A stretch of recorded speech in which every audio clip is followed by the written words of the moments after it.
আজ আমি তোমাদের একটা চুলের সিরাম বলো, স্প্রে একটা যে টাইপের হয় ওয়াটার বেস, ঠিক আছে, সেটা একটা বানিয়ে দেখাবো, যেটা আমাদের চুলকে মানে কি বলবো, গোড়া থেকে শক্ত তো করবেই, প্লাস চুলে একটা সফটনেস, নতুন করে হেয়ার আবার আসা, সেই সবই কিন্তু আমরা পাবো এই জিনিসটা যদি কন্টিনিউ আমরা মাখতে পারি।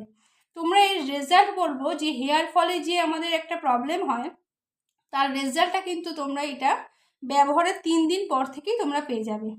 ঠিক আছে, তাহলে আর দেরি না করে চলো দেখে নিই এইটা কি করে বানাতে হবে আর এটা বানাতে কি কি আমাদের লাগছে। তো চলো দেখে নিই তার জন্য কি কি লাগবে। আমাদের লাগবে 3 চামচ চাল, যেই চালটা আমরা খাবার হিসেবে ব্যবহার করি সেই চালটা নিলেই হবে। আর লাগবে তেজপাতা, 4-5টা তেজপাতা, আর লবঙ্গ, এই 6টা-7টার মতো লবঙ্গ নিলেই হবে। লবঙ্গ আমাদের চুলের কিন্তু হেয়ার ফলটাকে বন্ধ করতে খুব হেল্প করে, এই লবঙ্গ প্লাস তেজপাতা, ঠিক আছে। আর লাগবে পেঁয়াজের রস, এটাও আমাদের কিন্তু হেয়ার ফলটাকে আটকাতে আর নতুনভাবে চুল হতে ভীষণভাবে হেল্প করে, ঠিক আছে।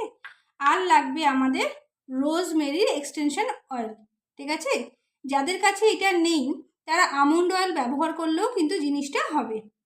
তো এর জন্য আমাদের করতে হবে এই চাল, তেজপাতা, লবঙ্গ আর পেঁয়াজের রসটাকে ওভারনাইট একটু আমাদের ড্রিঙ্কিং ওয়াটার, মানে আমি বলবো মিনারেল ওয়াটার হলে ভালো হয়, সেরকমভাবে ভিজিয়ে ওভারনাইট রেখে দিতে হবে। ওভারনাইট রেখে দিতে হবে। এই জিনিসটা তোমরা দেখতে পাচ্ছ একটু সাদা সাদা টাইপের হয়ে গেছে, ঠিক আছে। এর মধ্যে কিন্তু আমরা আগের দিন রাতেই তেজপাতা, লবঙ্গ, চাল আর পেঁয়াজের রসটা, এই 4টে জিনিসই আমরা ভিজিয়ে কিন্তু ওভারনাইট রেখে দিয়েছি। এই জিনিসটা এবার আমরা স্ট্রেন করে নেব।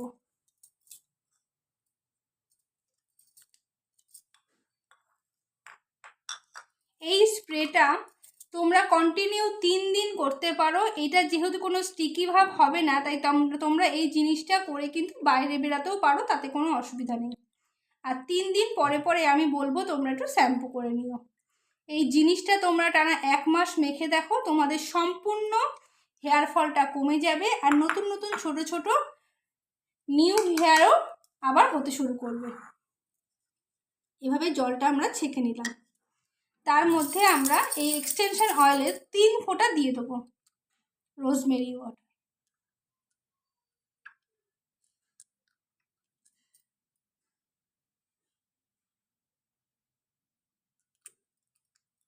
এই এই অয়েলটা আমাদের নতুন চুল হতে আর হেয়ার ফলটাকে বন্ধ করতে খুব হেল্প করে। এটাকে আমরা ভালোভাবে মিক্সড করে নেব। মিক্সড করার পর আমাদের চুলের যেটা রুট এরিয়াটা আছে সেখানে একটু ম্যাসেজ করে, হালকা হাতে ম্যাসেজ করে জিনিসটা মাখবো। যখনই আমরা ব্যবহার করব স্প্রে বোতলে এভাবে রাখবো, স্প্রে বোতলে রাখবো আর স্প্রে করে করে হেয়ারের রুটগুলোতে দেবো। এটা যদি আদার্স পোর্শনেও আমরা দিই তাতে কোনো অসুবিধা নেই, লেন্থে দিলেও অসুবিধা নেই, কিন্তু রুটে দিয়ে কিন্তু ম্যাসেজ করতে হবে। এইটা টানা 3 দিন তোমরা যদি ব্যবহার করো তোমরা বুঝতে পারবে যে হেয়ার ফলটা কতটা কমে গেছে, ঠিক আছে। আর টানা 1 মাস ব্যবহার করে দেখবে তোমরা এর 100% রেজাল্ট পাবেই পাবে, ঠিক আছে। তাহলে তোমাদের আজকের আমার এই রেমেডিটা কেমন লাগলো আমাকে জানিও, আর ব্যবহার করার পরও তোমাদের কেমন রেজাল্ট তোমরা পেলে সেটাও আমাকে কমেন্টে জানিও। আর আমার পেজটাকে কিন্তু লাইক, শেয়ার, ফলো করতে ভুলো না, ঠিক আছে। তাহলে আজকের জন্য টাটা।